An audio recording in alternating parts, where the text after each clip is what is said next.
We begin with that stunning breach of confidentiality on the high court. A leaked Supreme Court draft obtained by Politico reveals the justices privately voted to strike down the landmark Roe v. Wade decision.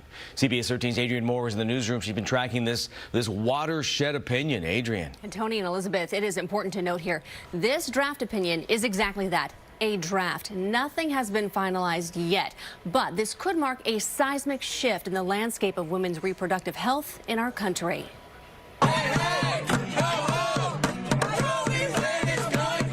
Demonstrators gathering outside the Supreme Court after Politico publishes a leaked draft of a majority opinion written by Justice Samuel Alito that would strike down Roe versus Wade. If this offends your values and your way of life and it doesn't jive, I think you should show up. Local attorney Mark Reichel argued before the Supreme Court back in 2006. He says the release of this 98-page document is unprecedented. The fact that this was leaked is a legal earthquake. The landmark case has guaranteed the right to abortion for nearly a half-century and has long fueled countless political debates.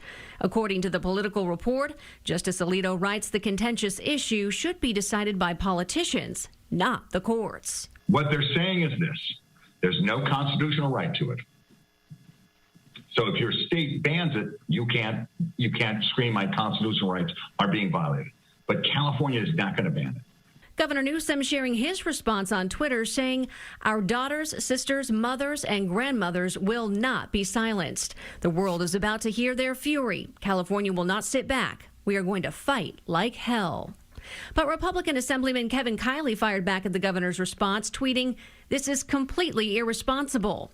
While Reichel says early drafts of opinions can change by the time the decision from the courts is announced, he believes the next few months will involve some fierce fighting. We call it a trial balloon in the political world, and to see how well it's received. It could be a trial balloon. Now, the High Court is expected to issue its final decision in late June or perhaps early July. And we have much more on this coming up in our next half hour, including a live interview with a UC Davis law professor to talk about the impact this could have here in California. All right, Adrienne, thanks so much.